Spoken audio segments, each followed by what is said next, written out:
यार वृत्ति हमारी ऐसी हो गई कि हम दूसरे को सुखी नहीं देख सकते, कि मैं अगर दान कर रही हूं तो केवल मेरा ही होना चाहिए, इसमें किसी दूसरे का नहीं होना चाहिए।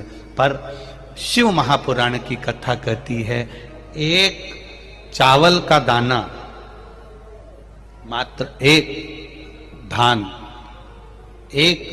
एक चावल का दाना जब हम शिव मंदिर में समर्पित करते हैं, दान करते हैं, तो जरा विचार करना पुण्य किस किस को मिलता है। एक चावल के दाने का, एक धान का पुण्य किस किस को मिला। पहला पुण्य मिला माता पृथ्वी को, उससे प्रकट हुई। दूसरा पुण्य मिला एक इल्ली को, जिसने इसका स्पर्श कर कर छोड़ दिया। तीसरा पुण्य मिला एक पक्षी को, जिसने इसका स्पर्श कर कर छोड़ दिया। चौथा पुण्य मिला जिसने इसको उगाया। पांचवा पुण्य मिला जिसने इसको झड़ाया। जिसने उगाया था वो नहीं झड़ाया, घर की बेचारी पत्नी झड़ा रही। छठा पुण्य मिला जब ये कहीं मलकर निकाला गया, कहीं मशीन में गया, जिसने निकाला। सातवां पुण्य मिला जब ये निकल कर घर में आया, जिसने संभाल कर रखा। आठवां पुण्य मिला जिसने इसको ले जाकर कहीं छोड़ा, बाजार तक पहुंचा, बाजार से फिर वो निकल कर आया। 10वां पुण्य मिला जिसने शिव जी को इसको चढ़ाया। तब इनके खाते में भी एक चावल के दाने का, एक धान का पुण्य कट कट कर जाता रहा और इतने जीवों का कल्याण कर दिया। एक धान, एक चावल के दाने ने इतने को कल्याण कर दिया। विचार करना, केवल आप अगर भजन कर रहे हो, घर का कोई एक व्यक्ति भजन कर रहा है, घर का एक व्यक्ति अगर दान कर रहा है, घर का एक व्यक्ति अगर जल भी चढ़ा रहा है, घर का एक व्यक्ति भी अगर मंत्र जाप कर रहा है। वैसे तो शिव पुराण कहती है कि घर में 4 लोग हैं तो चारों जल चढ़ाओ, घर में 4 लोग हैं चारों दान करो, घर में 4 लोग हैं चारों भजन करो, घर में 5 लोग हैं 5 भजन करो, घर में जितने सदस्य वो 1 लोटा जल शिव जी को चढ़ाए। कहती है। पर मान लो किसी कारण से बेटा नहीं गया, बहू नहीं गई, परिवार वाले नहीं गए, कुटुंब वाले नहीं गए, तो शिव महापुराण ने देवराज नाम के ब्राह्मण की कथा का वर्णन किया। देवराज के प्राण छूटे, उस समय पर देवराज के पास में पुण्य नहीं था, सत्कर्म नहीं था। तब देवराज को मालूम पड़ा कि भगवान शंकर के गण मुझे लेने के लिए आए। तो देवराज ने गणों से पूछ लिया, भोलेनाथ जी से पूछ लिया कि मैंने पाप किया, चोरी करी है, छल करा है, बेईमानी करी है, वेश्यावृत्ति मैंने करी है, उसके बाद भी भोलेनाथ जी मुझे लेने क्यों आए हैं। अब भगवान शंकर ने कहा, तेरी बूढ़ी माँ रोज प्रतिदिन शिव मंदिर में जाकर 1 लोटा जल चढ़ाती थी, उसका पुण्य तेरे साथ में आ गया, इसलिए तुझे कैलाश धाम मिल गया। 1 लोटा जल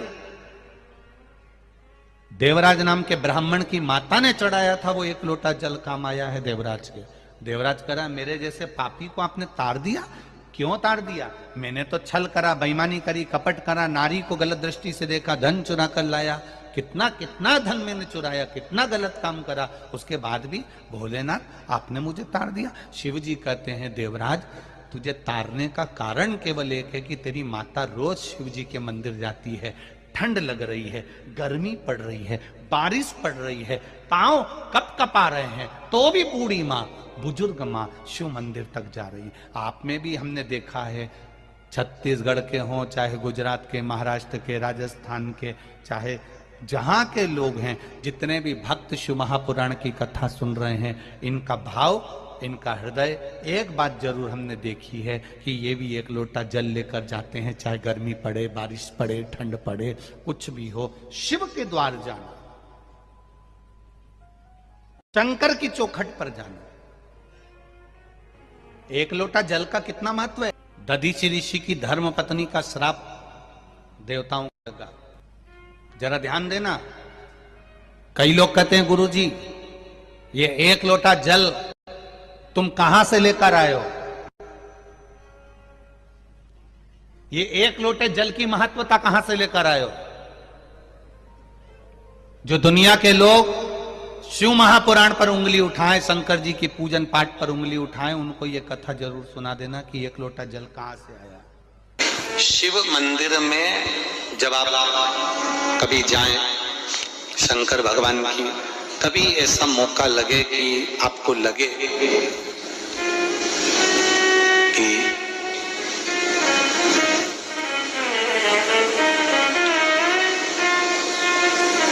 कहीं आपका यश कम हो रहा हो,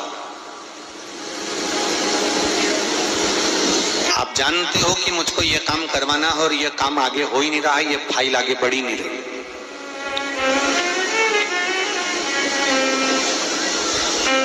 आपको लगे ये फाइल आगे नहीं बढ़ रही, शिव जी पे जो जल चढ़ाओ, उस चढ़े हुए जल को जब आप थोड़ा सा लेकर आते हो, आपको बताया था ना कि खाली लोटा नहीं लाना चाहिए, खाली कलश शंकर जी के मंदिर से वापस नहीं लाना। शंकर भगवान को जल चढ़ाया, चढ़ाने के बाद थोड़ा सा जल हाथ में या कटोरी में या कलश में झेल लिया, भले 2 बूंद लाओ पर अपने घर पर लेकर आओ।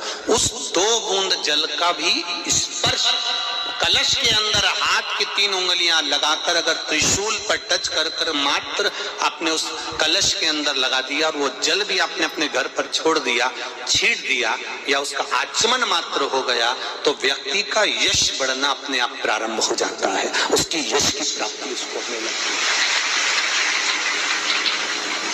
उसको यश की वृद्धि होने लगती, उसको यश की प्राप्ति होने लगती। त्रिशूल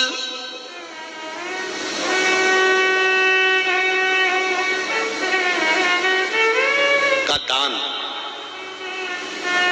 त्रिशूल का स्पर्श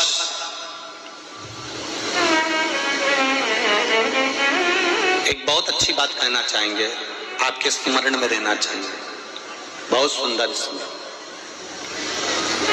कभी अगर मौका लगे, कभी अगर मौका लगे और शंकर भगवान का बहुत सुंदर श्रृंगार हो गया, बहुत सुंदर श्रृंगार हो गया और शिव जी पे माला भी बहुत अच्छी चढ़ी है, बेलपत्र भी अच्छी चढ़ी है, धतूरा भी अच्छा चढ़ा हुआ है, फूल भी अच्छे चढ़े हुए हैं और आपने देख लिया शिव जी का बहुत अच्छा श्रृंगार हो गया और तुम्हें कभी मौका लग जाए ऐसा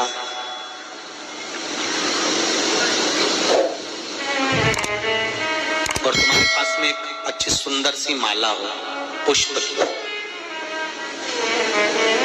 तो आप पुजारी जी को या पंडित जी को कह दो, या पंडित जी वहां नहीं हो, शिव जी का अच्छा श्रृंगार हो गया हो, तो वो माला केवल त्रिशूल की, जो त्रिशूल है उस त्रिशूल पर ही उस माला को अगर आपने केवल टांगी दिया तो भी आप उन्नति की सीढ़ी पर आगे बढ़ना प्रारंभ कर देते हैं।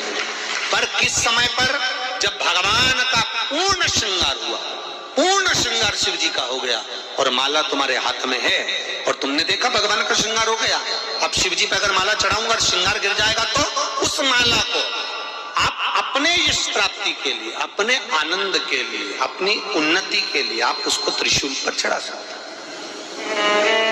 हम कई बार एक बात बहुत अच्छे से आपको वर्णन किए हैं कि शिवालय में जो दीप लगाकर चले जाते हैं, दिया रखकर चले जाते हैं, वो दिया ठंडा हो जाता है, जब वो दिया समाप्त हो जाए, ठंडा हो जाए, बुझ जाए, ठंडा हो जाए, वो दिया पड़ा रहता है। दियों को उठाकर एक जगह पर ले जाकर एकत्रित कर बाहर जहां जगह होती हो डलिया में, खोखे में, वहां रखो।